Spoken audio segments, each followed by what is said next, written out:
We're going to take it here, Dennis Capel, the town engineer. We have Robert Trisolo, who's a new member on the planning board. We have Stephen Patchell, member. Peter Coffin, I'm acting chair tonight because of chair is away.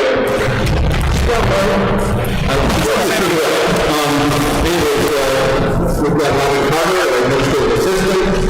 Chris Bashford, who's there's a member, and Robin Gray will probably be with the administration. So, where's the agenda?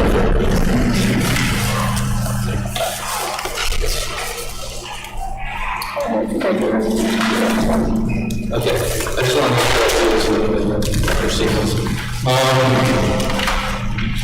Normally, we go in the sequence of the hearings that are listed tonight, but we've got one continuing. We have one here comes Glenn Greenwood, who is our town planner.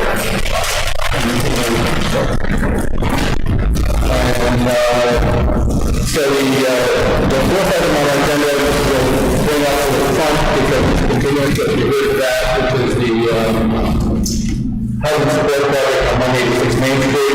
They were able to get the survey complete to be able to get it for us in time for this meeting, so they were requested for continuance, and I will take a motion from the board for that, and the April meeting, and they requested the April 18th during the night, which would mean the plans would have to be in. I actually indicated the one that they had, every was 2 weeks in advance. 2 weeks of wonderful. Thank you. If you communicated that, thank you. So, if there's a motion, it would be planned by the 4th of April, so the hearing on the 18th of April. I'll make a motion to continue the hearing regarding Housing Support Inc. at 186 Main Street. Put them on continue to the April 18th meeting with all information and plans due to the Planning Board office by April 4th. Do we do it then? We usually say,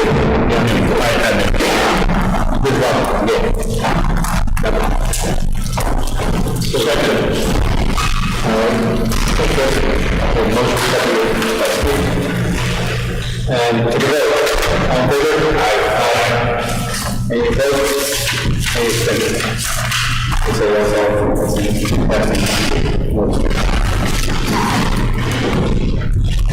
And that will go.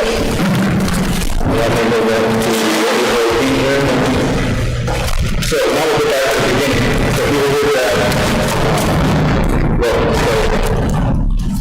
first hearing tonight is Chris on Road East Farm Road. Come on up. You're right in front of that microphone. Is it up here? Yes. Okay. So good. And this is an application for conditional use permit for an accessory dwelling unit in an existing detached garage. The proposed use is currently finished office space. And this is over addresses East Farm Road. Yes. Okay, good. Let's go ahead and describe, do you have your application with you? I have a copy of the application. I also have provided pictures as well. Right, exactly. All that. All right. I don't have those. Okay. No, we don't have that. Sure. Where's one? Okay.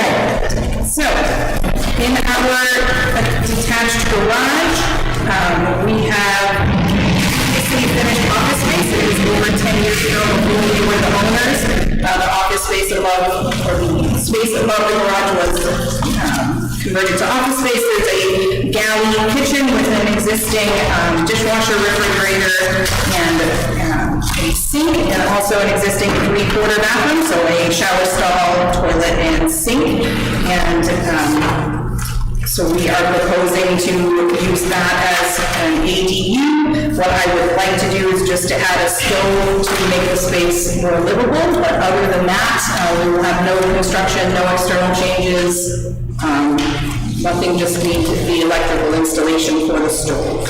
And there are 2 points of entry. One, there's a deck off of the back with stairs to the outside, and then there's also a stairway down into storage space beneath, and there is also another exit entry done on the bottom floor as well.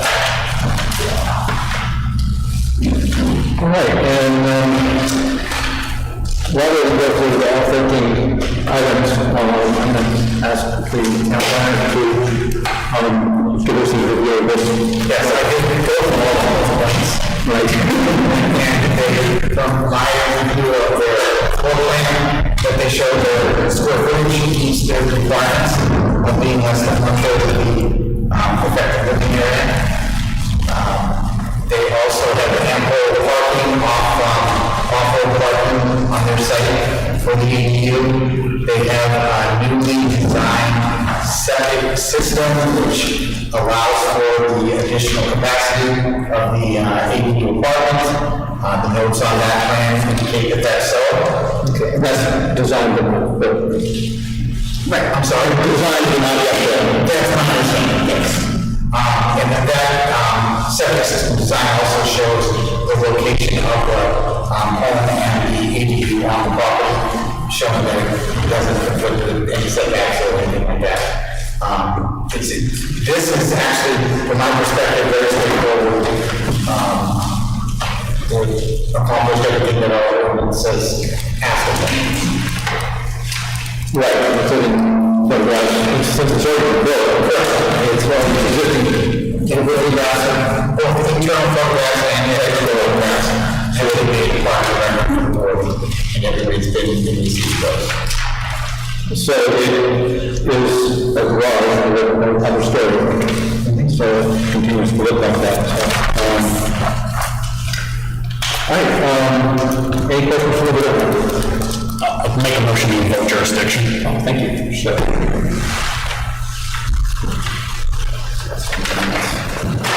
Any comments from the fire department? What's that? Any comments from the fire department? Let's go to the jurisdiction first. All in favor? Any opposed? Abstention. Okay, so that's enough for the jurisdiction, so that we can that, we can discuss this ADU. If you have any questions about it, now's the time. Based on the town planner's review that it meets all the requirements within section 206.4, I'm comfortable with the board moving forward after we get comments from the rest of the board and the public. Any more comments? Hearing none, and being a very complete package. Entertain a moment, I make a motion to grant a conditional use permit on 8 Farm Road to Christopher and Rose Rapini regarding their 8 accessory dwelling unit application for conditional use permit based off of meeting the requirements in RSA 676:3 and the town planner affirming that they have met the requirements set forth in town and 206.4.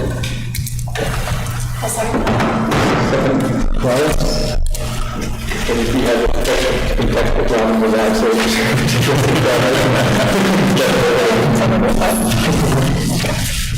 all right, any further comments? Okay, all in favor? Aye. Cool. Any opposed? So, all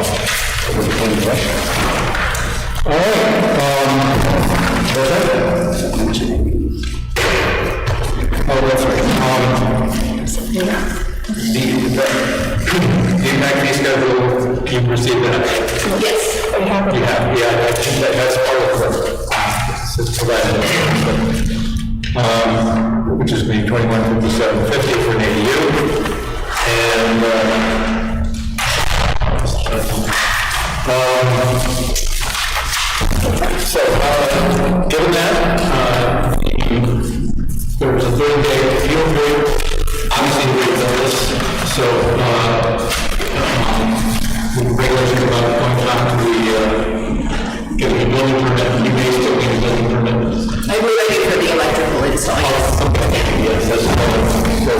we could put on getting that, whatever you need, but, normally, it's still around, but. Yes, yeah, it's already been done for me, which is wonderful. So, as I said, it's been a 30-day appeal process, but, anybody's gonna come in and take that. Well, thank you. Excellent, thank you very much. All right, the second hearing is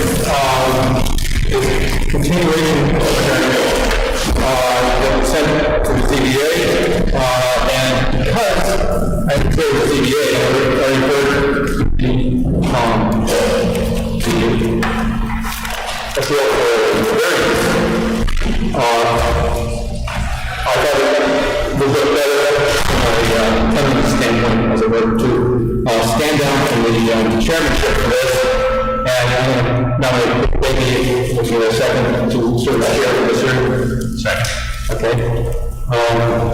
And so you accept, all in favor?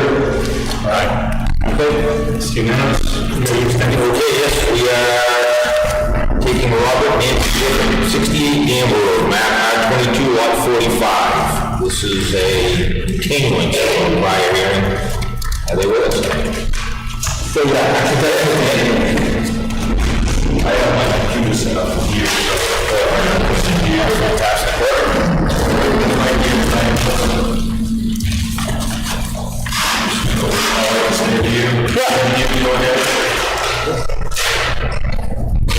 So I think I was going to turn them on and back on. Dennis, if you want to sign that,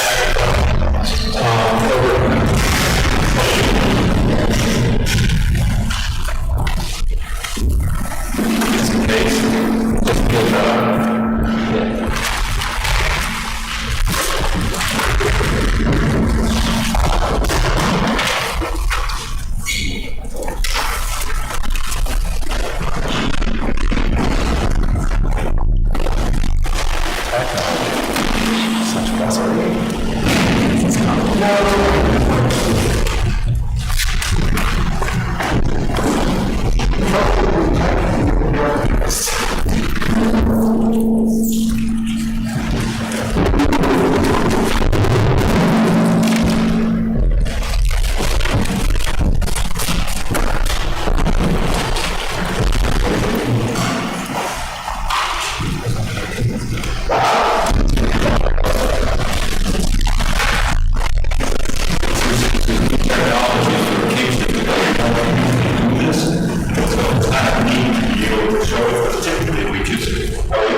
It's 20 acres, and their intent is to downsize, sell their existing home, which is here. You see that? Okay. Right here is their existing house, and their leach field, and their well, and they own this whole property here, which is 20 acres. And what they intend to do is create a 3-acre lot, which is the minimum requirement here, and subdivide this lot off from the remaining land, which is 17 acres, plus or minus. And so there's plenty of area, and the only problem that we had was there wasn't quite enough frontage, so we created 200 feet of frontage for the remaining land, and about 175 feet for the existing house lot, and went to the zoning board of adjustment and got the approval, which I think that the board has copies of if you do. And so the issue of frontage for that whole lot is acceptable to the zoning board, and we can proceed with subdivision with the planning. So I think that kind of shows, this area here shows where a proposed house will, what they plan to build a proposed house in this area. So the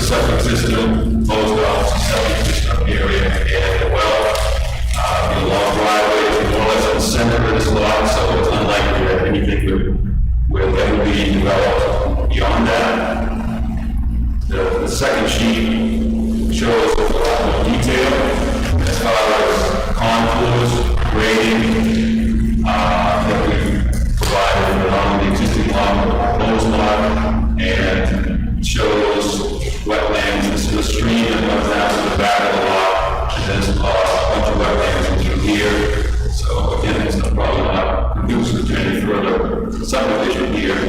So this is all land, all good soils, the soils that are Canton type soil. Pretty much this whole area, Canton and equal soils, Canton and equal soils, they are all sandy, gravel material.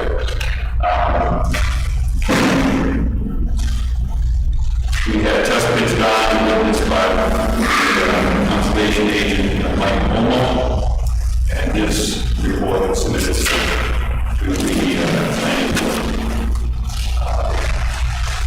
We had submitted 3 waivers. One of them was for the professional review fee. Are you all set with that?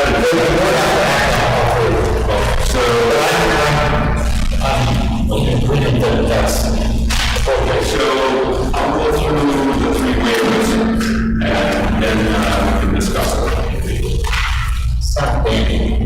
So the first waiver was for Article 905.4, which is a mandatory preliminary review by the planning board. So we're asking for a waiver from 905.4. And so that was the first waiver. The second waiver we had was for one of the requirements, 905.14A2D requires a $5,000 professional review account, and the waiver has been submitted for. I have written down 500, but I think he gave me more than that. So it's a waiver for the $505,000 because we're not building a road here. It's just a review, single lot created. So waiver request for $5,000 professional review. The third waiver is 905.14C19, which is requiring that a site-specific soil map be provided. And like I said, this is Canton soils and pinky soils on the proposed lot here. The existing lot is primarily all Canton soils, all upland. There's no wetlands on this lot at all. The soil line kind of runs through here. There's a complex chopping all this Canton complex here. Mostly all of this is all Canton soils. And as you can see here, this is all upland contours, and there's a wetland area that's in the back here. So instead of trying to do all the topographic work and providing all the soils for that area, we're asking for waivers. So those are the 3 waivers that we're asked for. I could continue on and on all night about this, but I think that provides enough information, I think, for the board now, so I can answer any questions that you have. Any questions from the board? On the third waiver, you said you had a report from the common versus The test, he doesn't exactly what he was out there. The test pits that he dug, the dug was right there, and he didn't see any wetlands around there. I had wetlands flag on the lower side of the big hill, and he didn't see any problems with having a septic system in this area. That's all the plants there. So you're talking about talking about 2 different things. The test pits were dug with this by him. you did the soils. I flagged the wetland, but we didn't have a high intensity soil there. That's what the waiver is for. Okay, let's say you just describe the soil types, and so that's what I'm going to run analysis of the soil The types. soils that I identified here are from the NRCS, and I have that in the application form.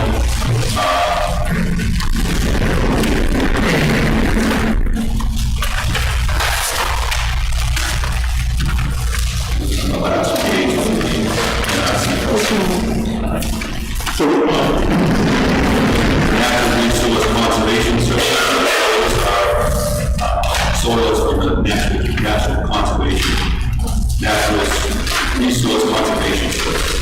So, right, that's site-specific, we cover that, we do have a soil types. Soil type, site-specific soil, we have to keep it where that's. And it's 17 acres, so I mean, it's plenty of land soils in it, so it's like we are skipping on trying to meet them with requirements. Also, that, Yeah, I just wanted to clarify that we did have a soil types, not just one type of. Glenn, yes, do you have your comments? Yes, please. So I have that this is a proposal for 2-lot subdivision. This is the first public hearing for this proposal to create 2 living lots from 1, so the planning board should consider invoking jurisdiction on the proposal. I do, as a matter of opinion, feel that there is application complete enough for invoking jurisdiction. But that's for you folks to move on. The applicant needed ZBA because one of the lots does not have 200 feet frontage. Relief was granted in March. ZBA hearing, and then I indicated the applicant has asked for 3 waivers. I have no problem with any of the waivers, but the waiver for the mandatory preliminary review, that's something that we are in our regulations, because if we see a 20-lot subdivision come in, we want to be able to talk with the developer about anything that the board might know about the property. So a lot of engineering doesn't happen before they actually come to see us. But in this instance, we're asking for one very large lot and then one lot that meets our standards, say for the frontage. The site-specific soils mapping, as Peter indicated, we have base information of soils, and we want the site-specific soils when we're looking at creating a number of lots, which is not what we're doing here. And finally, the waiver for the engineering review, I have some no issues with. Then I do have a list of comments on the plan itself. There are 10 of them, they're basically administrative in nature. I just wanted to indicate that all the waivers that the planning board does grant, as well as the ZBA should be able to. And Dennis has seen this many times, and he knows that that's something that we would want him to do. Of course, the state subdivision approval on the plan that I looked at had not been received yet, it was not indicated, for all I know, the time has lapsed between application now and the end of the state subdivision approval, but in the indication, there's a place where it can be reflected on the plan, and I'm sure they can do that. Apply certain bounds, for the most part, in that the property boundary are using existing stone walls to make walls, with 1.8 down, and when these ornamentation is completed, he will submit a certified ornamentation report. That's something that we will look forward to getting from him once that's been accomplished. There are 2 necessary requirements in subdivision regulations. One that talks about the roadways, driveways, access ways, all have to meet the standards in the town of Kingston. And one talks about the fire protection on the plan. Both of those roads need to be added to the plan. Even though there's no road. Yeah, because it includes driveways. And so since we're having a driveway, we need to put it in. The town approved lot numbers. The assessor may determine that those will be, should be indicated on the final map, so we're just getting that accomplished after approval and before recording. And finally, the existing proposed impervious areas provided for each lot. In either case, a lot of impervious surface going to result, but it actually should be information that we have, so I included it on my list. And that is, those are my thoughts. And I just add that zoom into the notes that we've added here, which talks about zoning board. Read that at the March 9, 2023 meeting of the Board of Justice. Board,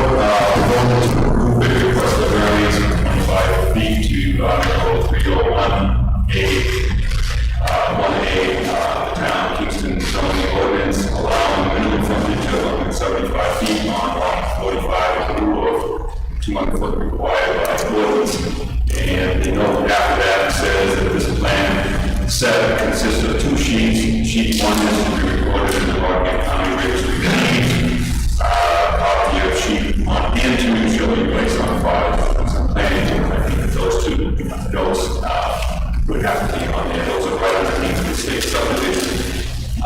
Anything, I'll be able to put that down for the nearest. Perfect. Yes. So I guess the question I'd like to ask the board is, do you invoke jurisdiction prior to dealing with the Yes. waivers? I'll make a motion to invoke jurisdiction. Thank you. First by Chris Baker, second by Robert Gay on the motion. And now we need to talk about the waivers. No, take those. I'm sorry. All in favor? Discussion. And then take reasons. One's invoking jurisdiction right here. Yeah, there we go. Anybody opposed? All in favor? Unanimous. Yes, we have a lot of people, anybody ready to talk about this project? That's enough. Okay. So, let's start with the waivers. You want to read them out? Yep, read them out. All right, I'll start with the first waiver. I'll read it so everyone can hear it. November 11th, 2022, to the Kingston Planning Board. As agent for Mr. Robert Griffin, I hereby request that you accept this letter as a formal request to waive submission review regulation article 905.14.A.2.D requiring a $5,000 professional review account and to accept a $500 professional review account instead. The subdivision is to create a 3-acre lot from a 20-acre parcel. Any professional review of this should be minimal. A brief review was conducted with town planner Glenn Greenwood. Sincerely, Dennis Quintal. We have a motion to that waiver. Make a motion to approve the waiver of 905.4, the mandatory preliminary review as read by the special. And also, I'll second that by saying that for the reasons you say that, like Dennis said, it's a small project, which doesn't require that much, and $500 is sufficient. Is that okay with you? Sorry, I thought it was 905.4. I read off of you. Yeah. I read 905.14A2D2. Oh, sorry. I took a note of that. The actual waiver to the packet. I will amend my motion.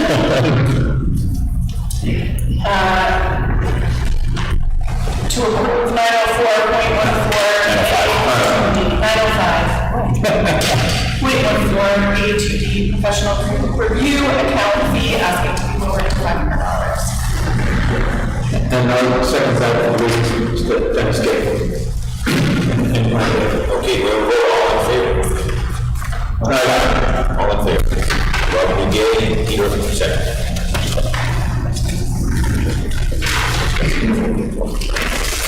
All right, I'll read the second one. Yep. The second waiver request we had before us, November 11th, from the Kingston Planning Board. As an agent for Mr. Robert Griffin, I hereby request that you accept this letter as formal request to waive subdivision review regulation, Article 905.14.C.19, requiring a site-specific soil map. This subdivision is to create a 3-acre lot from a 20-acre parcel. A copy of the National Cooperative Soil Survey, NRCS soil map is included with the application. It shows extensive building areas as 43B Canton fine sandy loam soil.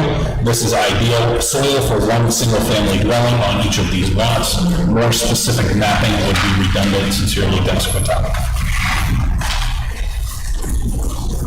Do we have a motion? Make a motion to approve 905, a waiver for 905.14C.19 of the site-specific soils mapping as requested. Second, Steve Garfield. All in favor? Further discussion. We all set? I think you're saying Rhode Island just for the reasons mentioned by Dennis Quintal. Well, we have Yeah. All in favor? Aye.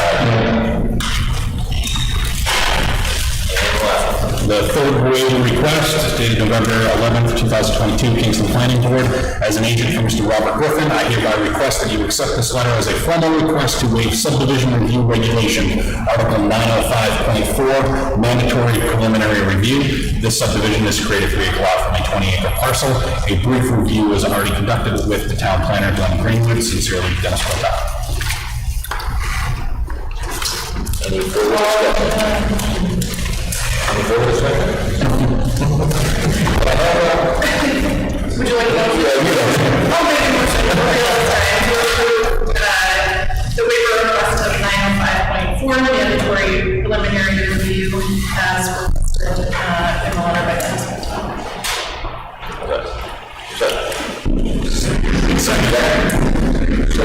Second, seat back.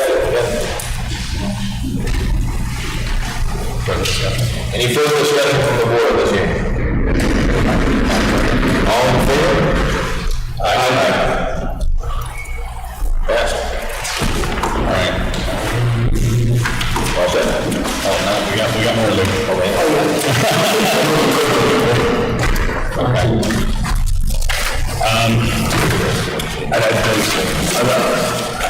I think really, the notes in Glenn's comments seem to cover all the needed items if we were going to move forward with conditional approval. Glenn, would this be considered conditional approval? Conditional approval, right? Yes, right. I think if we entertain a motion. Before we get to the motion, you did comment about having the highway maintenance easement. I know Phil did not do that in his request. No, I did try to call him today, but was not able to connect with him. He does have that in his comments. It is a regulated, so my response would be on that one in particular, if the board just showed that if it is a requirement of the highway department, that would be a condition of approval. And I will ask Phil to give us just an email, one way or the other, so that we have record for the board. And if it is required, that's the fact that incorporated the plan. Right.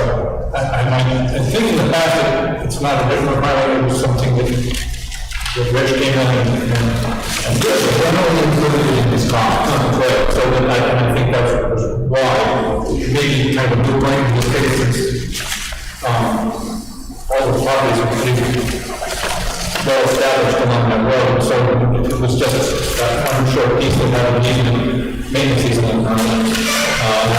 And plus, they have to follow the road design for the driveway, anyway, with the culvert and whatever else, they got to be according to the subdivision regulations, so that would be, I think any MS4 should be taken care of by following those ways. So I don't think it's necessary that it's an action or we can maybe do it. If it was not with that, that's fine. And I just have to work for it. It's Spam. sorry, if nobody else has any. We're all set for the comments. We're ready to go. I'll make a motion to grant conditional approval for 68 Danville Road subdivision application, tax map, and lot R22, lot 45, the proposal for a 2-lot subdivision, based on the following conditions. That the 3 waivers that were granted tonight will be noted on the final plan. 2, state subdivision approval is required and needs to be noted on the plan. Number 3, the professional stamps should be signed and on the final plan. Number 4, the variance granted in March by the Zoning Board of Adjustment needs to be noted on the final plan. Number 5, if it is a requirement of the Highway Department, Department of Public Works, that the roadway easement for future maintenance should be reflected on the plan. Number 6, upon setting the bounds indicated on the plan, a monument certification must be provided to the board. Number 7, the required note regarding roadways must be added to the final plan. Number 8, the required note regarding fire protection must be added to the final plan. Number 9, The town-approved new lot numbers shall be added to the final plan. And number 10, existing and proposed impervious area must be provided for each lot. Does the board have anything else to add to that? Motion by Chris Beltran, second by Robert Dugan. Any other further questions? All in favor? Aye. Thank you very much. Thank you. Goodbye.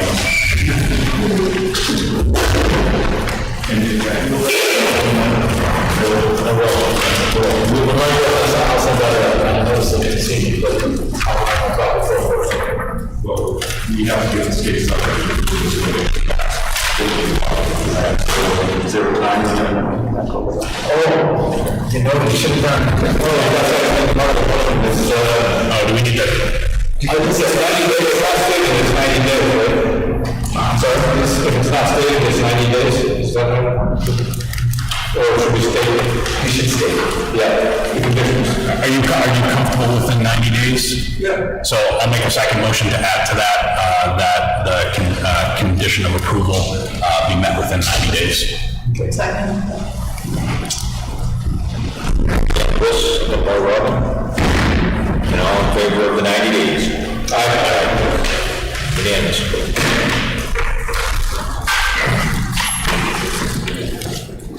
Great, thank you very much. Thank you, guys.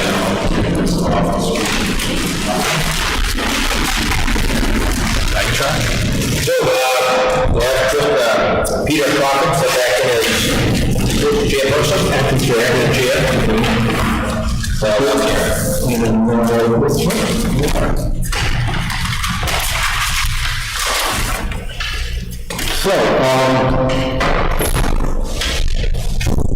case number 3 is the planning board to consider making amendments to the conditions of approval of the applicant's site plan application as detailed below.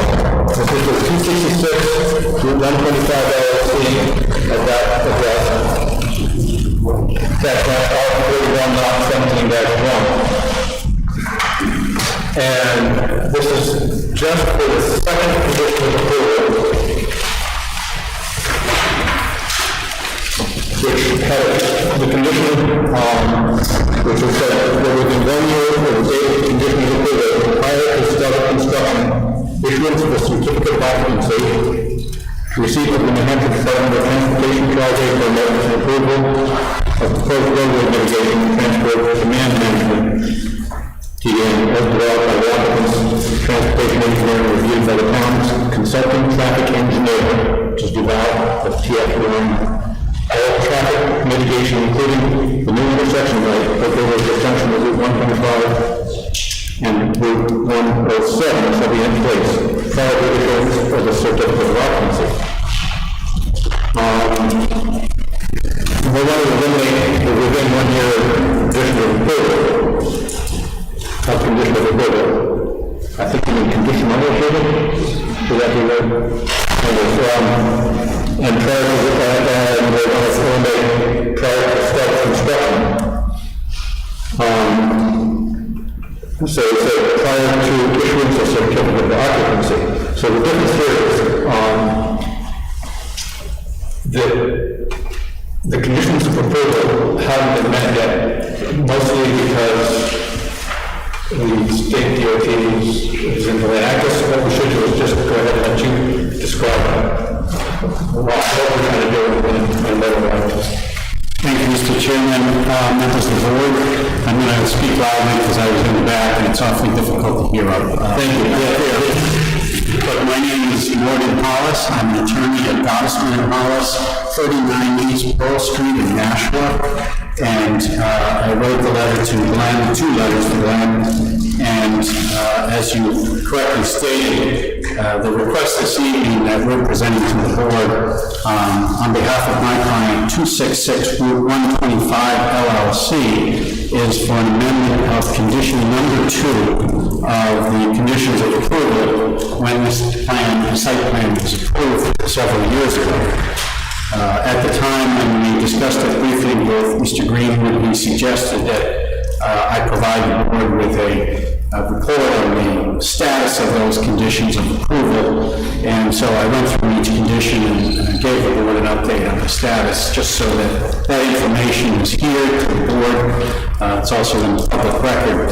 But to be clear, as I say, the only purpose of us coming back to the board this evening is to deal with condition number 2, and in fact, only a limited portion of condition number 2. Condition number 2 states that within 1 year of date of condition of approval and prior to start of construction, receipt of New Hampshire Department of Transportation driveway permit and approval of proposed roadway mitigation and transportation demand management, TDM, as developed by the applicant's transportation engineer and reviewed by the town's consultant traffic engineer, Duval of TF Moran. That is the condition that's we're seeking to have a modification of. What's happened in the intervening 2 years is we, of course, have worked on a number of the other conditions of approval with town's consultants, and we have engaged a traffic consultant, traffic engineer, to work towards getting DOT driveway permit approval. And believe it or not, much to our surprise and a little consternation, we're still continuing to go back and forth with New Hampshire DOT about what they would like to see in terms of off-site mitigation, what we would call improvements to Route 125. It continues to go back and forth. We're obviously trying to minimize any impacts to either the town or the neighbors through reconstruction or modification of Route 125.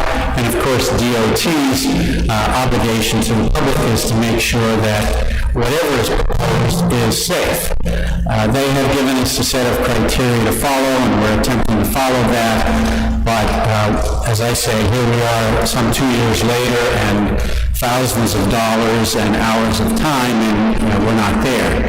In terms of the condition of approval, the first part of the condition, which is within 1 year, as you know from the board, we've asked the board, and the board has granted a continued extension of that 1 year. They've done it twice, so we have until next February to essentially satisfy the conditions of approval. But what we're focusing on really is asking for relief from the provision that says prior to start of construction, there must be received from the New Hampshire Department of Transportation the driveway permit.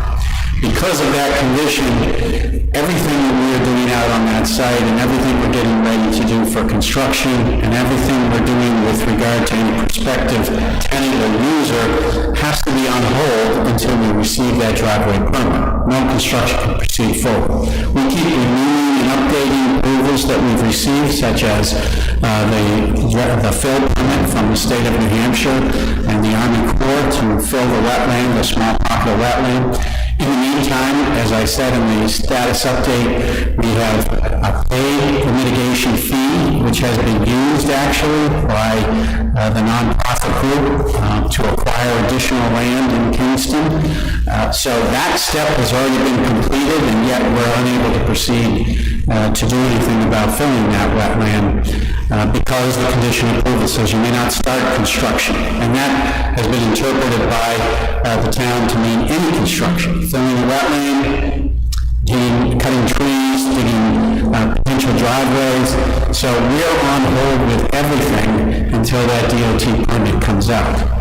The other two permits that are state permits and approvals, we're not asking for any relief from because we believe we're going to have them. There are two missing at the current time, just to update the board. The two are the approval for the septic design and the approval for the wells. The status of those two are, the first one is the water supply. That has been submitted. We've had a response from DES. DES authorized 2 additional wells for this project. The next step is we drill the wells, we test the wells, and we report back to DES. Our consultant has advised us that's probably going to take place within the next several weeks. That is the drilling and the testing, and the reporting to DES. And as a general rule, assuming the tests are valid, that well permit, water supply permit would be issued within, say, a month from now, but to be on the safe side, more likely May 15th to June 1, let's say. Simultaneously with that, you have a septic permit and approval, and the septic permit, the septic design has been all completed. The consultant of the pumps that are involved in the septic process has reviewed it and added tweaks to it, and that's taken us on a modest size 9 months, nearly a year, but that's completed. But it couldn't be submitted until we received a response from DES on the water supply. Now that we've received that, the septic will be submitted, could be any day, today, tomorrow. The engineer, the Dewberry Group is ready to go, and frankly, they just needed another day or two. So that will again take probably a month now that the water has been approved, as long as those wells test out, and the septic will be approved. If they don't test out, then neither one of them goes. So that's the status on those two. We're not asking for any relief. We're not going to start construction until those permits are approved. It is simply the Department of Transportation driveway permit. As I said in my letter and in the status, we've been back and forth. We anticipate we've received some preliminary responses, and that's the direction we're going. But if you've ever been involved in one of these projects, you have a preliminary design, a feedback, another preliminary design, and a construction design, and then finally you go to final design after they have approved those steps. We anticipate that it will not be before the end of this year. We'll probably hear something. We've met with them several times. Our consultants have been up and met with them several times, but we expect there will be nothing in design before the end of the year. We would like to frankly get started and do some site work. Our request, if granted, would essentially say, it's your risk, developer. You proceed forward with the construction, knowing that you can't get out of that site, you can't use that site, you can't occupy that site. Nothing can happen until you get a DOT permit and satisfy all conditions of approval. But you are allowed to go through construction. My experience, having been doing this for 40 years, is that almost always conditional approval says go ahead and proceed, it's your risk. If you can't get that DOT driveway permit, you're going to end up with a building. The other benefit I would add is if the property owner is allowed to proceed with the construction, of course this property comes out of current use. The town has the ability to now make the land use change tax. Also, it goes under current taxation, which means it gets valued at its then current value. So there's some benefits to allowing this construction to proceed, even though DOT permit has not been received. So, what would be the drawbacks?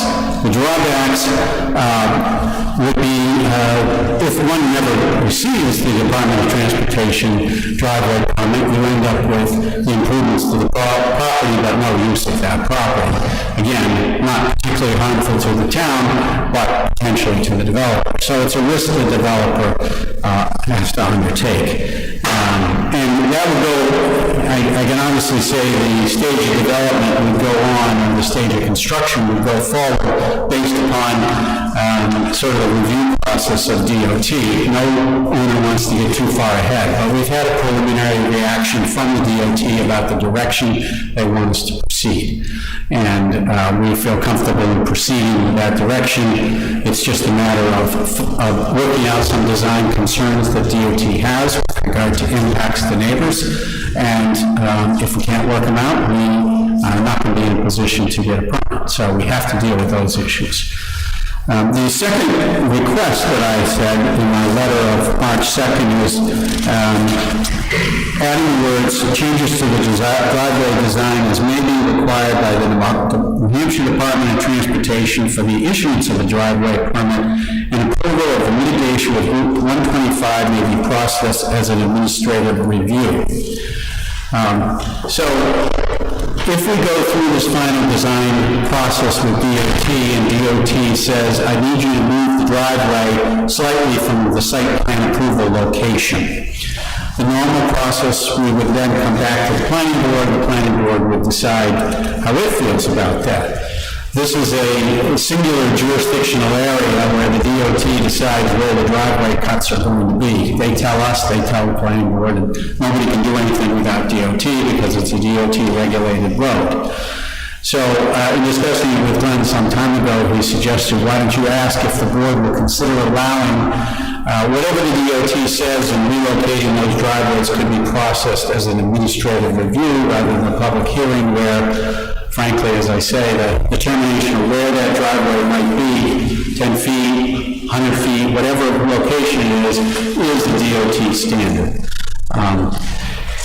This is a secondary request, in my client's opinion. The real request here is we really would like to be able to move forward with construction of the site while we complete our DOT. Otherwise, we're stuck. We're waiting for DOT, we may grant the final permit approval, then we look at construction. So it's a thing you have to weigh. Our request is we'd like to start construction. And if you would amend the conditions of approval, that would allow us to do so. So that's the explanation. I'm happy to answer any questions. There's no other condition of approval that we're seeking to amend, change, modify, or complain about. We believe we can meet all of those conditions before a certificate of occupancy, before the plan is all completely approved. So that's it, Mr. Chairman. Thank you.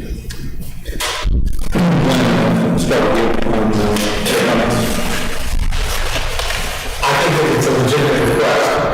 The only concern I have about this secondary request, the administrative review, is if there was a law change that was required by DOT on the frontage of the site that ended up impacting the stormwater management plan for the site or something like that, then I think that I would be less comfortable that kind of thing would be an administrative review. I think that if there's substantial change, then I think we do have to have a public process. Now, I've been involved with a lot of DOT deliberations, and the occurrence that their changes are so substantial that the interior stormwater management plan for development is changed significantly, I don't think I've ever seen it. But I've also never lived on a project that's 18 square acres of roof. So there is that for the board to consider. But I think that even if the board was comfortable with this, making this the condition, if in fact what occurs as a result of that 125 permit does actually create substantial review, I think the town would be remiss if it didn't just say, I'm sorry, we can't do administrative review, it has to be a double clear, because we're looking at far too much change. And Mr. Chair, I agree with that. In fact, more I'm listening to Mr. Greenwood, I think I'd like to just remove that request. That whatever change there is on that driveway location, we'll be back to you. We're just going to remove that request. So it doesn't make any sense for us to be parsing over whether 5 feet changes a drainage swale or something. We'll just remove that request. We'll be back to you if the DOT requires us to make any change. So we're moving the bill, that last section, the changes from the request. Okay. Do you have any more comments before we advance? Would that issue not be something you requested that I have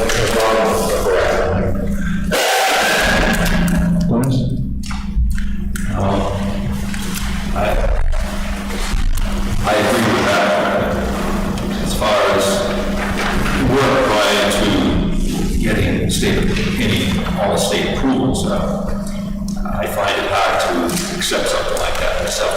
I've had experience with other projects that, for one reason or another, are not able to get state approvals, whether it be because of water supply or because of DOT requirements that are so stringent that it makes the project not feasible. So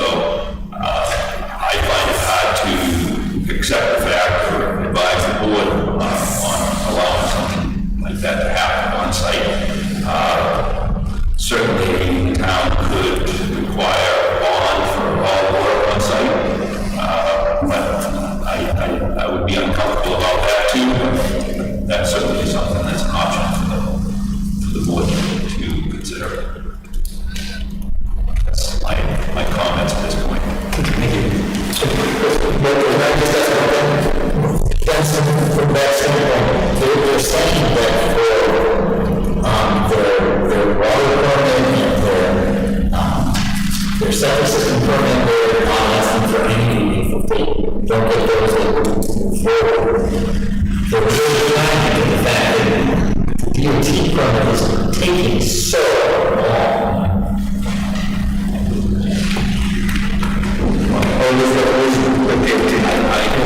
So, but still, they don't have a permit yet, so is it still something that's feasible for the project or not? If you're going back and forth with the state on this, as far as a design of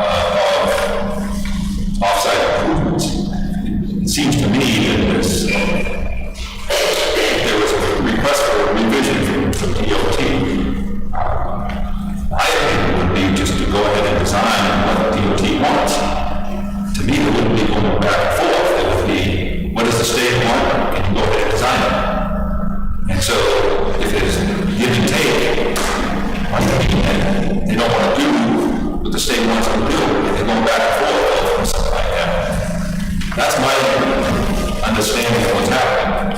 And I understand that, I do understand that, and know that the state does take time to review plans. But if you do the plans the way they ask you to do them, it shouldn't take 2 years to go through a review process with the state. But obviously, this is, a big project and Kingston seen in a while. But off-site improvements to that extent are going to take quite a while. Once you get approval, you got to build it. So while that work is being done, on-site work can be done at the same time. So I don't understand again, construction point of view, I don't understand what the rush is to get out there to start doing work. Starting to do work now, you cut trees that have to be removed, sediment roads and sediment control needs to be in place, so there's a lot of that type of work and traffic in and out of the project. Is that something that is assumed to be part of the approval process that will be monitored by the town anyways? But that, to me, that would be done while the offsite work is being done at the same time, so I guess it's just my opinion. If I could maybe address briefly that last comment about question about timing of construction. This project will take approximately 2 years from start of construction, 2.5 from start of site work. So that's a time frame. We're trying to time it so that the off-site mitigation occurs and is completed and the building is completed. So going through the DOT process, assuming you can get approval by the end of the year, you start your mitigation next year, work in the road. In the meantime, you would have had your site work construction already underway and likely completed before the off-site construction work. Otherwise, you're doing on-site construction, off-site construction, a lot of construction work, site work at the same time. So that's kind of how it gets phased. The building construction would be more in tune with starting when the off-site mitigation work is done. So that's really the reason why they want to get started sooner on the site work. It's the timing. But I understand Mr. Cantel's concern. Again, as Mr. Greenwood said, we're simply asking timing to the DOT permit itself and asking for some relief so we can get the site work underway. Yeah, I have very serious concerns about allowing construction to start prior to the DOT issue being resolved, because, while there may have not been a lot of times where it gets moved substantially, I think with such a large project and such a large entrance coming off, I think that entrance was part of the driving force of the stormwater management and the protections for the aquifer that had to be put in place. And if on-site construction begins and then DOT does force you to shift at 100, 150 feet, and their new plan requires a review that says, okay, well, in order to accommodate this, we need to protect these areas, this area, and this area. If those lands have already been destroyed and disturbed, there's no one doing that to comply with the new entrance requirements. So a project, I think on much smaller projects, it may be appropriate to authorize that to happen, but I think this is such a large project, and even this entranceway coming off of 125 is going to be so substantial. I don't feel comfortable authorizing the start of on-site construction until we know where this is going to be, because, the fact that this is taking so long with DOT makes me very concerned that there could be substantial requirement changes that need to be addressed, and, we need to go back before the board of engineering review. We don't know if we have to bring everyone back to the table for this portion of it if it's altered substantially. So, based off of what I'm hearing right now, I don't think I can support the beginning of construction until the DOT issue is worked out. Mr. Chairman, I ask Mr. Bashaw, just so we can sort of figure out where we're going. We have this wetlands permit, which we'd sort of like to take care of, because it's already been paid and landlocked, and, the permit is going to reach an expired point, which means there will be a substantial expenditure of money, acquisition of property, mitigation property for the town, and yet we're unable to even proceed forward. Mr. Greenwood's interpretation can't even cut the trees to fill the small wetlands. So perhaps an option for the board to consider, if you're not inclined to grant the full request, maybe you could authorize to proceed forward with the filling of the wetland. It's already been permitted, as I say, it's ready to go. And I think for me to even entertain that, I would have to have some idea. I would need some review from the engineer to see where that particular wetland is in relationship to the entrance, and whether or not, could it potentially impact that with the driveway. But this is such a large scale project, I'm very apprehensive unless I'm giving something very convincing to move forward with that.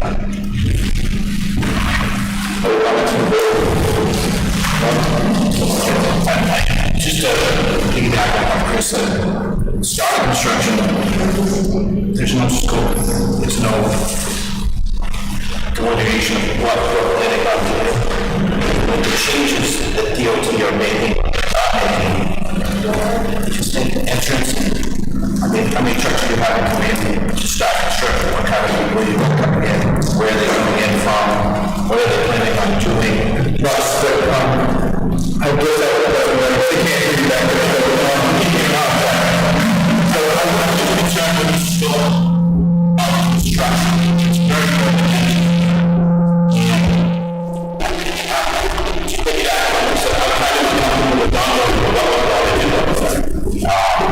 Starting construction with a lot of things, a lot of traffic, a lot of things bringing in from what's it going to be doing, what kind of traffic is it going to be doing. The other part of that is the conditional approval. We believe that was still open-ended. How far are you willing to push that would be my question with the 1 year, removing the 1 year date conditional approval. Maybe we go 5, we go 2, without that, it's just an open-ended project to just sit there. What are we going to do with it?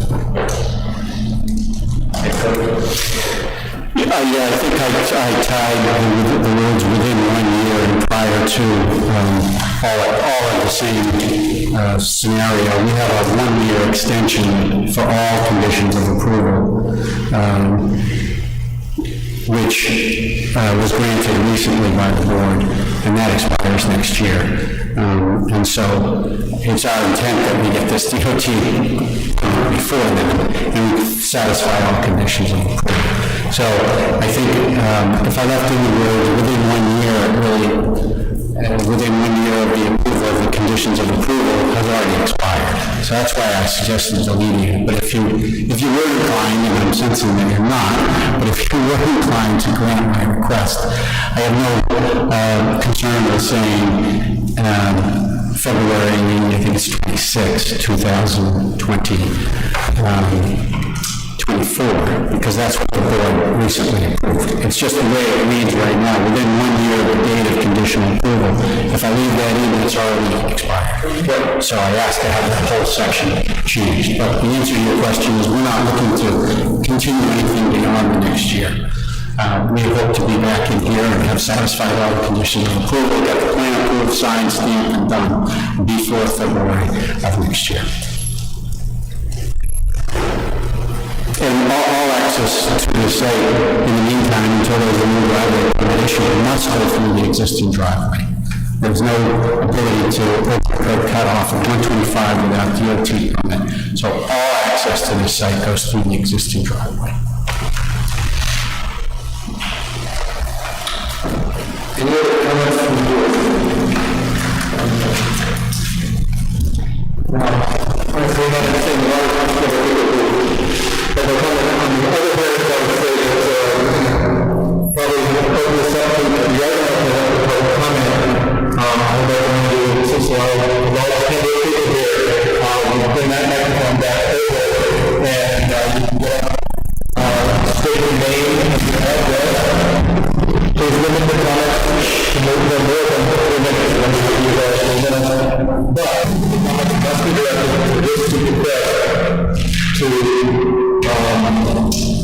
amend the conditions of approval as the different topics we discussed. There won't be any going back to Zoom public meetings and everyone else.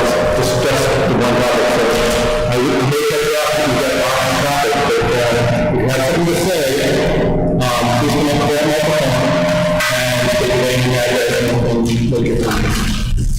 Go ahead. Oh, you can sit in the chair.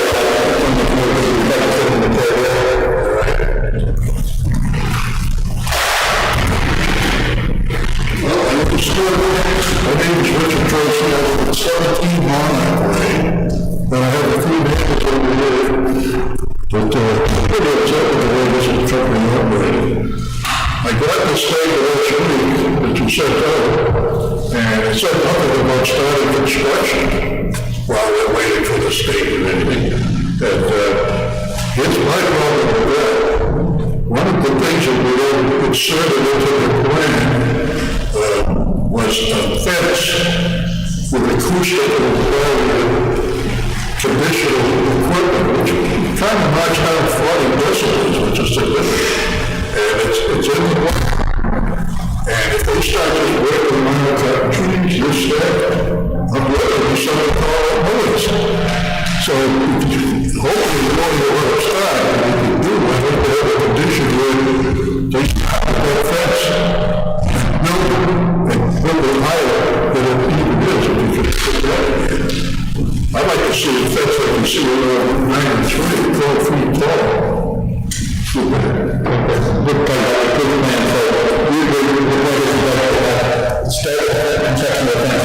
The fence they had plantings that were associated with it was 50 feet of different buildings and all of that. And that would at least take the noise away for that 44 units over there. And we take actions of what one of us and those guys would see. I appreciate anything you do with it. Thank you for coming.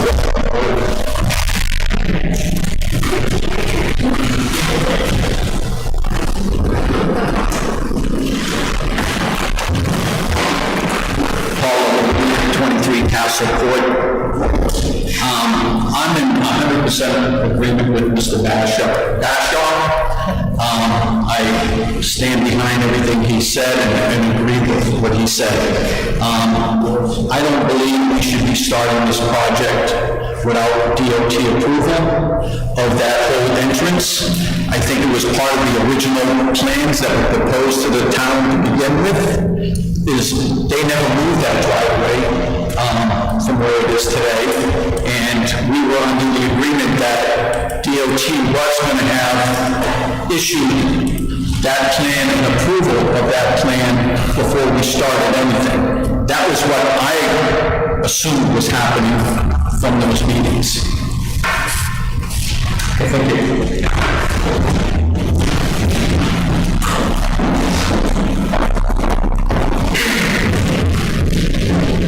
Hi, my name is Jocelyn Boyd. I live at 17 Castle Court in the Kings Landing subdivision.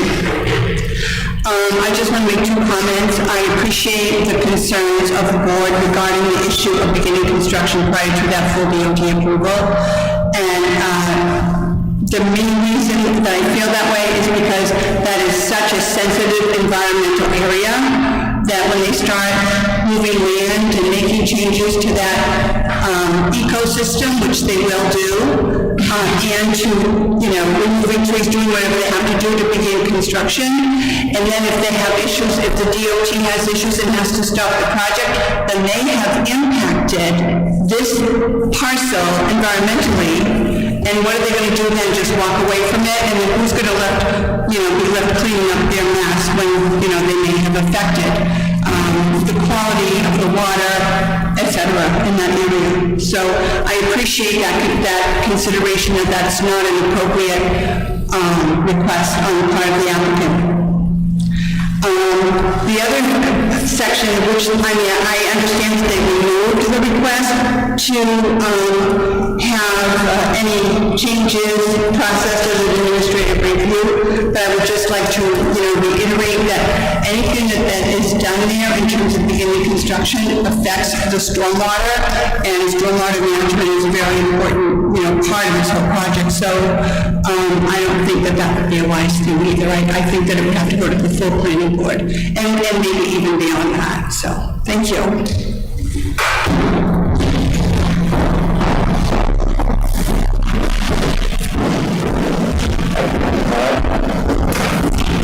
My name is Mike Norton, and I live on Road.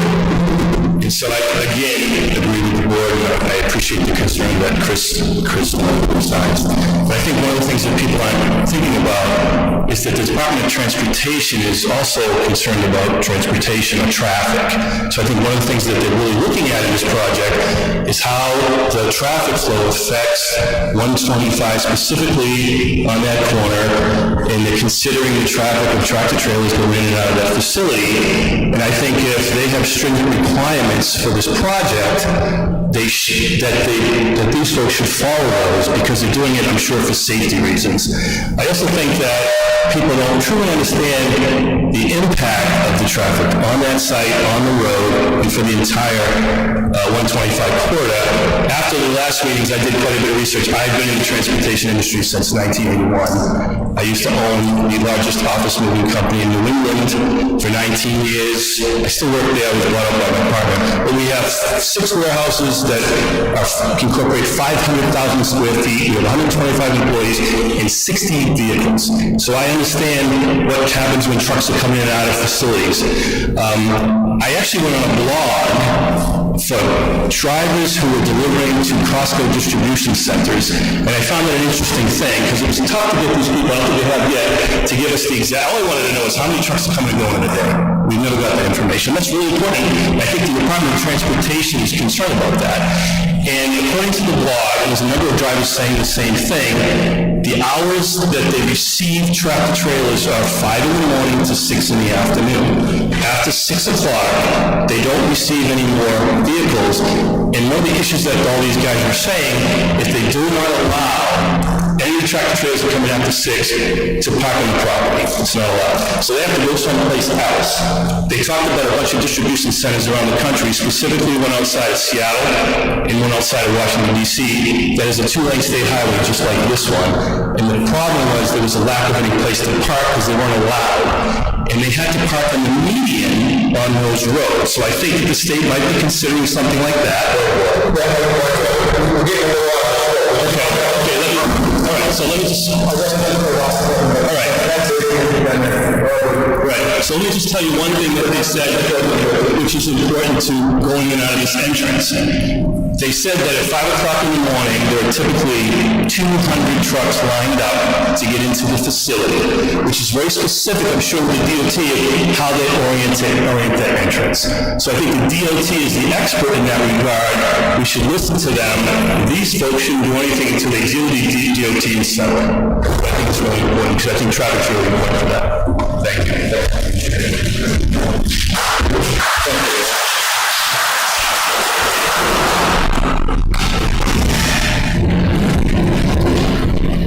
Good evening, my name is Bob Magnuson, I live in Brentwood, but I'm here representing Magnuson Farm and the Phyllis Magnuson Trust. We've been on 125 for the better part of 60 plus years, and we understand it's going to be a very impactful project on 125, and I think this project's all about 125 and the alterations to 125. And I think this board's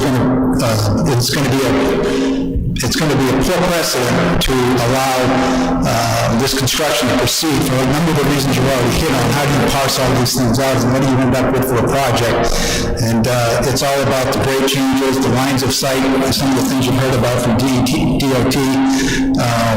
I've talked to DOT, and I know this project is progressing through, although slowly, because there are a number of issues wrapped around it. And I would recommend that you do not approve this condition as it's currently drafted. Thank you.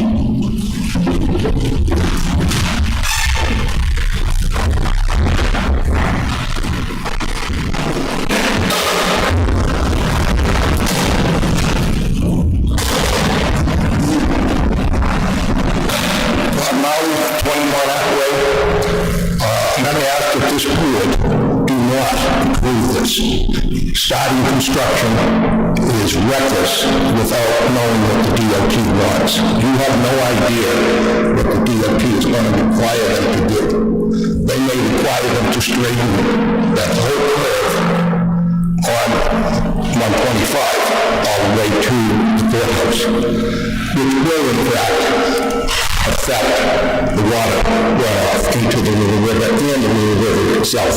So please, don't act recklessly here. This is a $380 million project, something this town has never seen before. Don't let them start construction until they have the DOT permits in place. Thank you. Anybody else? Okay, no.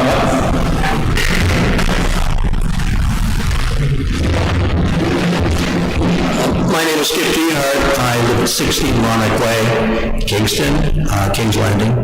First of all, I'd like to thank the two gentlemen who made those comments regarding concerns they had in DOT. The one thing I heard from the gentleman who was presenting was the expression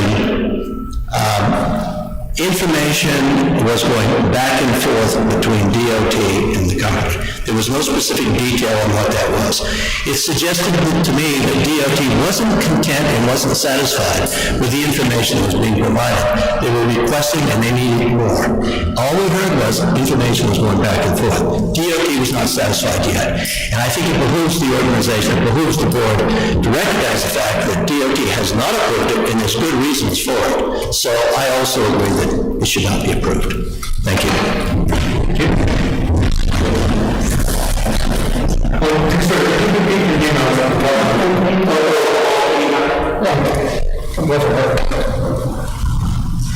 And Bob Marley before that, Bob Anderson before that.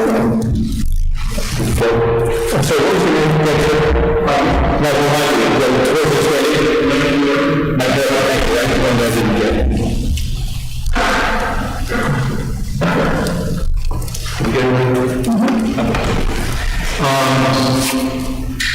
All right, we'll close out public comment then. Thank you for your comments. Has the EPA been involved in this activity most recent with the, can you talk about that, the people who are home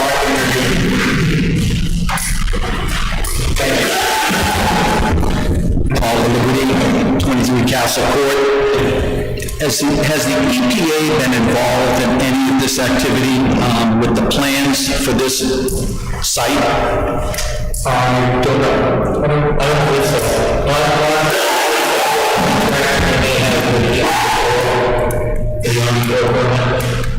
don't believe that the operation drain permit that EPA is involved with. For such a large project like this, we're talking 17 acres, I'm shocked that the EPA has not been notified in any way, shape, or form about this project, because a call was made to the EPA, and they knew nothing of it. They had not heard about it. So that is quite alarming to me, that the EPA has not been the other train permit, things like that, they go to DES, whether DES has a requirement or not, it's outside my area, and we trust them to follow any regulations that they have, or the federal government has. And I don't know what the point is for federal involvement, but it's probably bigger than necessary. The DES is essentially the state's version of EPA. So if there's a project that would alert at the state level that they feel that they should have to notify the federal EPA, I believe that would be triggered by the DES. Okay, the call that was made to the EPA, they were quite alarmed that they had not heard about it, and they were starting now to create an email internally, because they feel that they should be involved in this plan, because of the significance, size of it. No, I am so that's outside the scope to pursue that EPA, but DES, we can't answer that here. Okay, well, I just would like to make that, put that on the record that they have not. Thank you.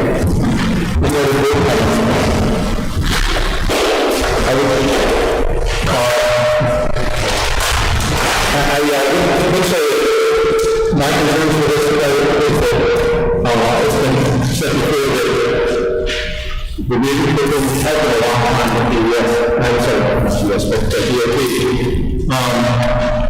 And my concern is that if DOT gets to the point where they produce a plan that's acceptable to them, that it's too expensive to make this project viable, and we have construction there, and the project is abandoned, or if it's after 3 or 4 years, political climate has changed, and economic climate has changed, and nobody, the people who are investing in this, are no longer considered. It's a lot easier to back up the project before it goes over, and I also have a problem with the amount of construction, usually construction, and if you spend trees, after the soil comes up,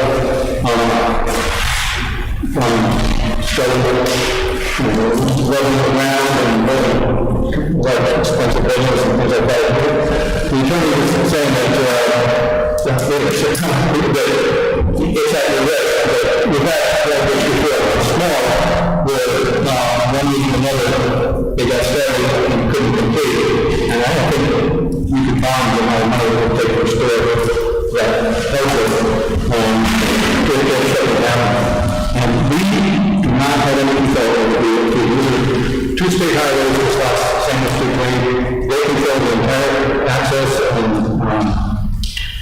traffic patterns that they have, but the gentleman here, we don't have any control over. And so my personal opinion is that it would be unwise to do that. Also, we set an investment oversight before, which is allowing construction to start before the conditions look over from that. And just for those reasons is that things change. And I don't, you talk about getting approvals by the end of the year. So that's an awful lot of time. And you haven't gotten any information from the DOT that yes, this is going to happen. And the federal location where the rest could change significantly. So, having said that, if you have any comments from the board, I'm going to make a motion that the Kingston Planning Board deny the consideration for the amendments to the conditions of approval for the applicant's site plan application as detailed on the notice regarding site 266 Route 125 LLC at 266 Route 25, Kingston, New Hampshire, tax map R41, lot 17-1. So,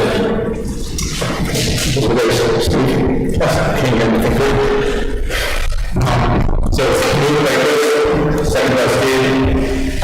Any discussion before we take the vote? I just, this isn't anything against the actual project for the applicant.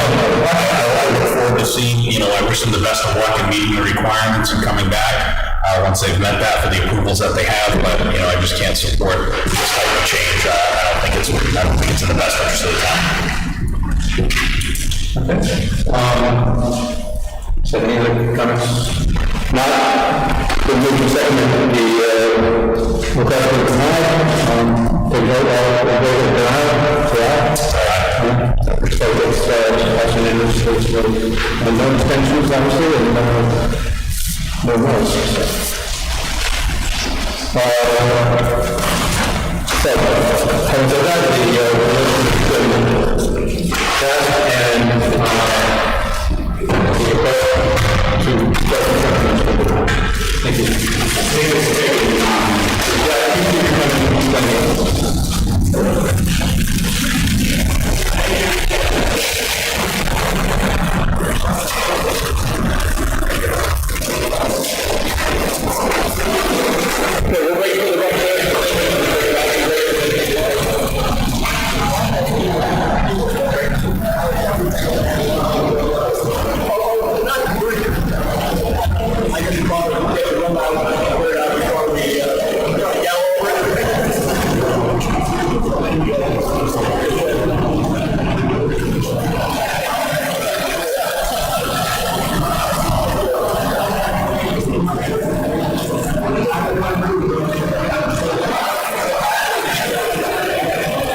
Thank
So let's go on to the first page. The second item, meeting minutes, we deal with correspondence.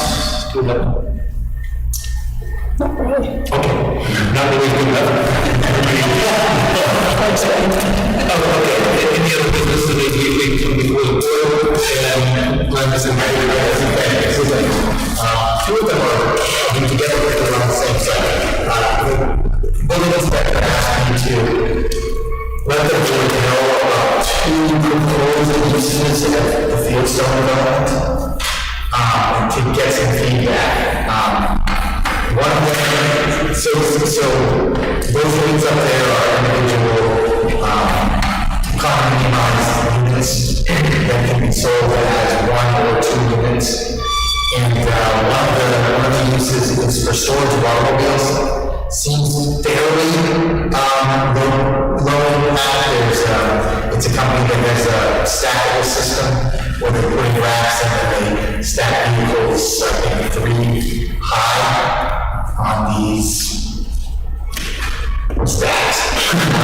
The concern that Jess was wondering about, because these are not disabled vehicles, does the planning board want to do some sort of site review on them, because these vehicles would have fluids and whatnot being stored in the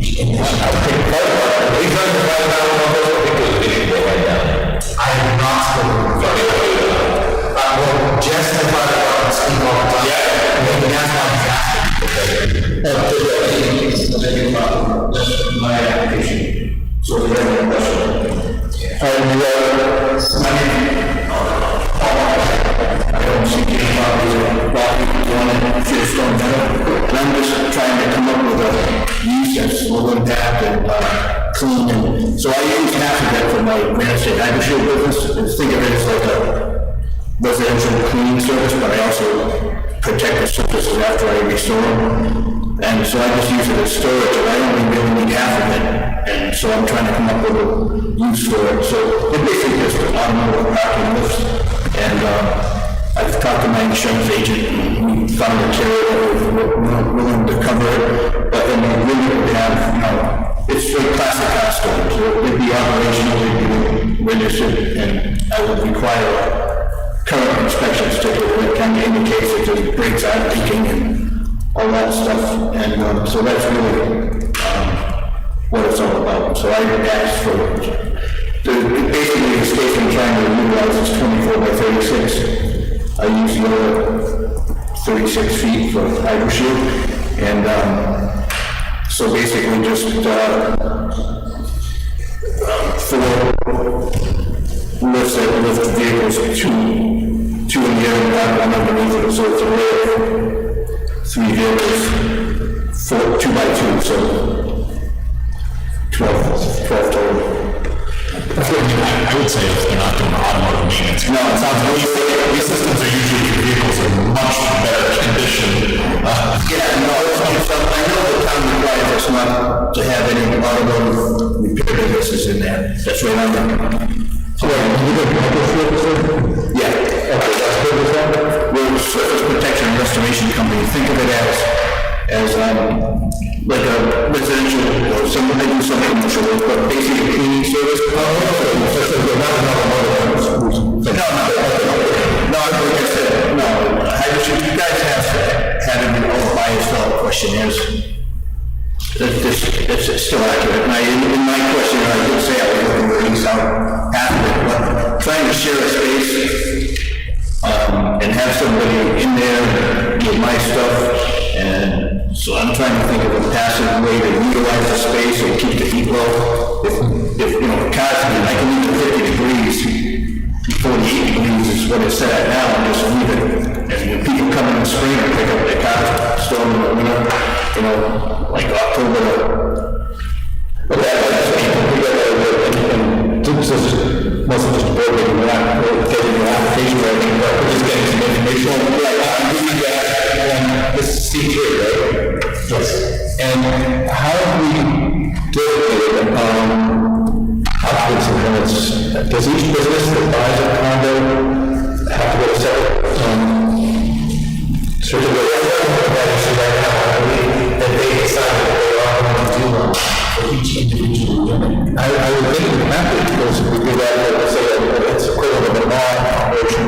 each business number one, they go to the bottom and see when the road was constructed, and now as different units have been purchased, I think they made a decision that they need to do one for each individual user. Okay, so we would have to be listed as a permitted use. Well, yeah, we have to be listed as a permitted use in C3. And that's all the things in the problem. We have a new type of business coming to town. They're supposed to, the second is supposed to analogous to what we do with insurance companies, that when somebody comes in, they write a letter, and we look at whether or not we think certain activities is required or not. well, I think all the businesses coming to town have to have that, so, I would say just submit, request your business submit, or request what you want to do with the spaces. Yeah, so, that should come to us, whether it's compatible with the, use. And I'm looking through here, there's general service repair, I don't know if filling service stations and car washes. It's our most one city. Yeah, and the whole purpose is to be the vehicle sale, there's a leasing repair. I can't imagine what it wouldn't be. I said, I saw how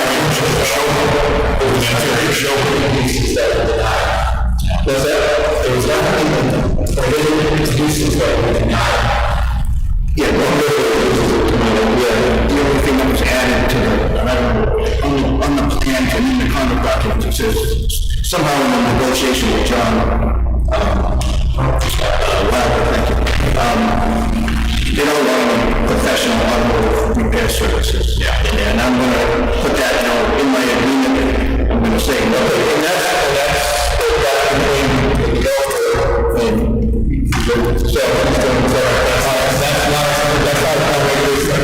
and we need to look at it and tell he doesn't want to do this. No, it was, I think it was with the fire department, something, they don't want, the town didn't want automotive service in there.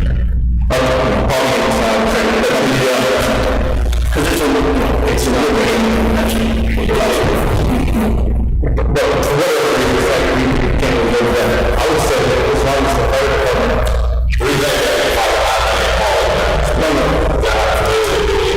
general area, they just got that path like that, beautiful, very beautiful path. And then you fire department insurance company, those will make it up that elevation, those vehicles, hit the sprinkler system. That's the I would. totally fire department insurance company. We're trying to engineering involved with certifying the building to get close to so that's fine. What we're doing $10, because you will be working with the other products. Yeah, as far as this board is concerned, should we take a vote? Let's take a vote. Okay, so take a motion.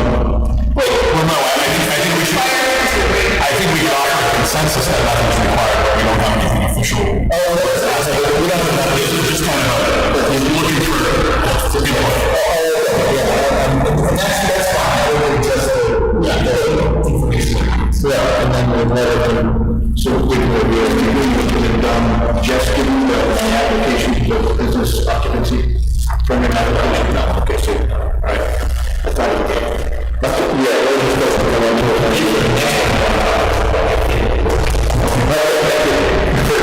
I just wanted to get a blessing from the town before we were buying, so it could be a sale, not usable. So that's all, that's why I initiated the process of the business application. I don't think anybody else has come forward. Did that, I wanted something in writing saying that the town doesn't have a problem with classic car storage. So, we're saying that it's not related to somebody, no, right. So then you feedback back on that. I just thought it'd be very questions. I didn't realize, Kingston, and I would be able to have another one. You can live in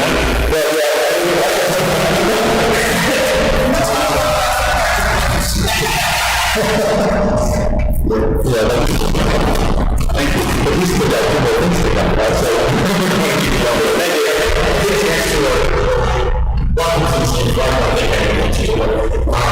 Another leasing agent there wants to run a big contractor business and use the facility as an office and storage for his business.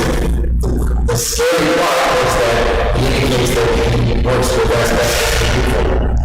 And there isn't going to be asbestos material brought to the site. So I can't imagine why that would be an issue, but I'm not to.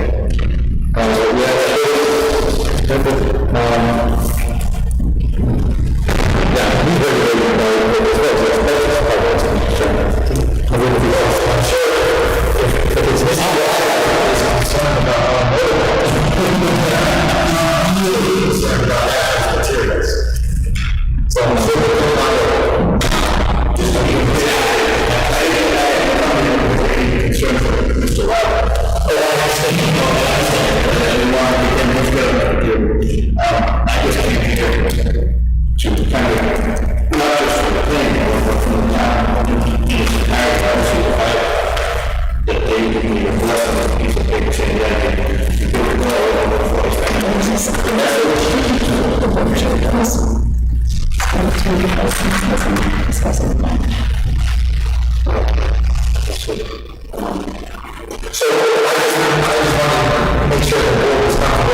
shows it's going business, so it would be basically an application to enlarge that.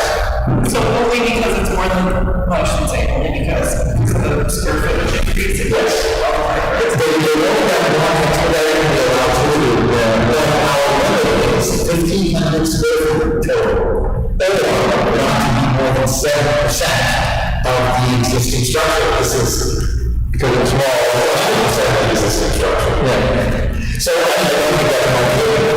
So my perspective is they have to say, the planning board waive that section of the regulation if they want. It would still require that they apply. And if they're going to apply to ask for a waiver, I don't think just apply and then you have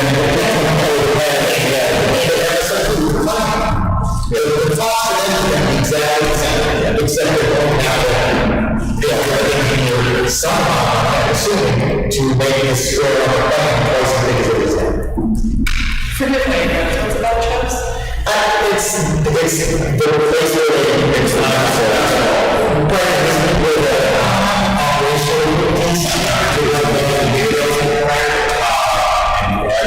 and stone and everything, it all mixes together and it's sprayed together to the trucks for that.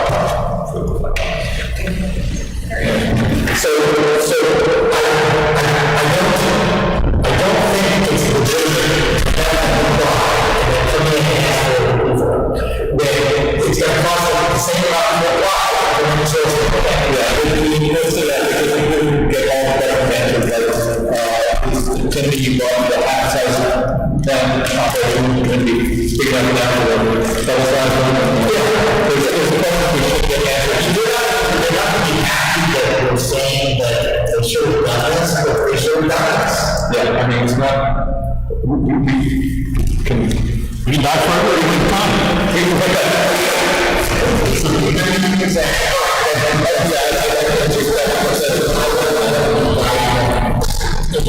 Yeah, that's perfect. As you said, to do the, and then the worst case scenario would be they try to alter the waiver, and we deny the waiver.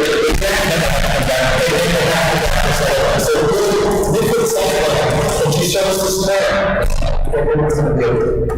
Yeah, and then you change that version. Okay, and one thing would be the application for business occupancy permit, probably can't address. This is also at 44, 125, it's a unit 3, 3 floors, Kingston, is that correct? I believe that's correct. And it's for Ultimate Glass Devices LLC, description of business activities, glass installation.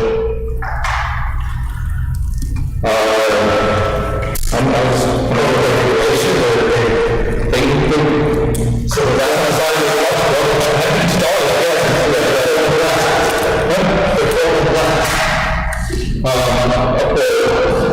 this is ultimate glass. Yes. That's the business. And I don't, I can assume that the cat really not talking about Across the street, granted, they go ask, we'll go out and granted. yeah, I mean, it's retail services, general service repair shops, whatever. This is a broad enough category, but in C3, but I can't imagine we would have this.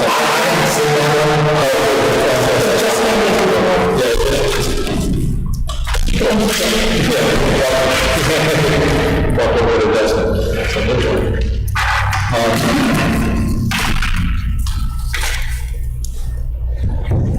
So we're going to take a motion for the necessary, or if you think it is. I think this is exactly the thing you thought. Make a motion that further review is necessary until last application. That's 35, 32, 34, Yeah, okay, second by Ron. Vote, all voted for that? Oh, I like it. Okay. Now, this is just a frustration going on. For some reason, the registry of deeds is comfortable filing condominium plans with no planning board endorsement on them. And so we'll now have two instances where condominium plans are filed in the registry without our knowledge that end up creating issues that are, it's what happened with Potts Ridge. His attorney told Jim that he didn't have to do anything when he wanted to change the location of structures. And so they just filed plans at the registry to change locations. We took them to court and we won. Now, another instance has been made, it has been brought to my attention that Patriot Park, on the existing building, 2 years ago, or a year and a half ago, he filed a condominium at the registry saying that all of those units are gone from being rentable spaces to being purchasable spaces. But condominiumization is a subdivision, and the minute the registry knows that it's a subdivision plan, they know that they can plan to go through. So I would like authorization by the board to just write a letter to the register of that states and ask what we need to do to be notified in condominium plan being registered that calls itself a condominium plan. So that we will actually know whether we've approved it or not, because it is actually something that requires planning board approval. And I can check when these down, Patriot Park is now, they've applied to come in and show that they want to find income plan there. But they did it all and don't go without it. That's interesting. Side note, I don't know about counties and inspectors, but in the Stafford County, no longer records setbacks. I saw that in Penny yesterday. Okay, it's a trend. And so I thought one point which pages or what types are. It's a survey, then they will record it, because frankly, state law doesn't allow the planning board to revoke an approval if it hasn't been registered at the registry. So how do you have to start the registry to get around that?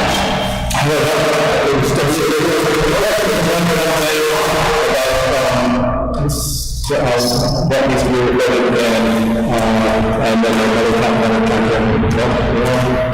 Well, I'm sure, I'm guessing with this issue with the is there a state law that they have to, that they can only record stuff if it's been approved by the planning board? Because well, I know that's the case with both site plans and subdivisions. The issue is, if they're showing a plan that says it's on the union plan, well, it's on the union install the state definition of subdivision. So, by virtue of them filing, I don't think that Jim's said it on the plan, so I can't understand why they wrote that. Patriot Park says it's on the union plan, so there was no doubt that it was trying to be accomplished there. And I'd like to be able to have some dialogue with Jack and Stacy about this. So if that's okay, I'd like to be able to do that. I know how to get a copy.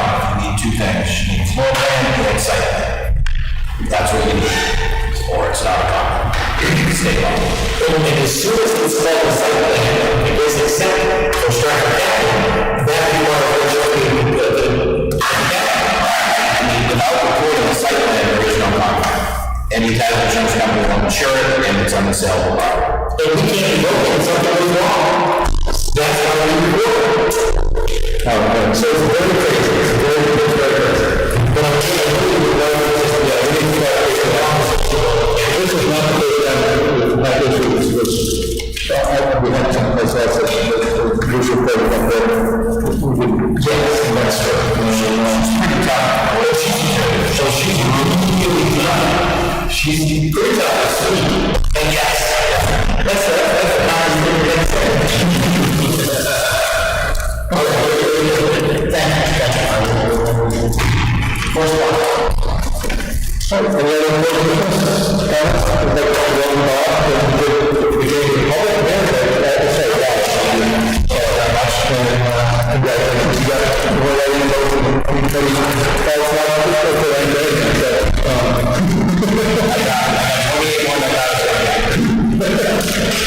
So. And I hesitate to bring this up. So, if you remember back in the day, these meetings started at 6:45, and I can make it up. I struggled to make it for 6:30 around time, and feel terribly guilty walking in late every time. So, forgive me for being late all the time, but I don't know how people would feel about going back to 6:45, knowing that it's really just because I'm late every time. Well, so I would just give my comment first is that, it does me on dinner because it's 6 o'clock now. But I think we've gotten more streamlined. And the cap at 10 o'clock and stuff like that. I think we could just 15 minutes. I think we can take that 15 minutes and at least and it's a compromise. 6:05 is a compromise between, starting at 7 and 11. Well, I feel bad, obviously it reflects poorly on whether it's walking in late, but I think it's a poor reflection on the board if I'm always struggling in. So That's just my comment, makes me feel way better than I'm not the last one.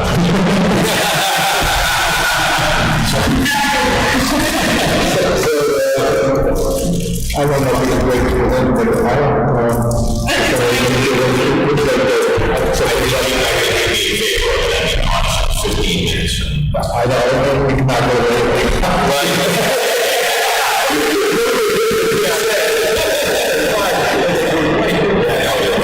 If we're going to implement the change, make sure it doesn't impact what's anything that's been posted and noticed that may happen earlier. Yeah, we never noticed that. I was going to say, most of all started since 45. We can still take it at 6:45, so.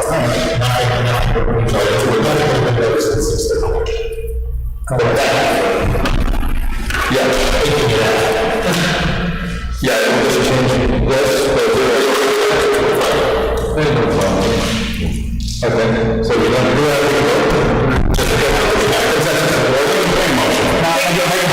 We're changing the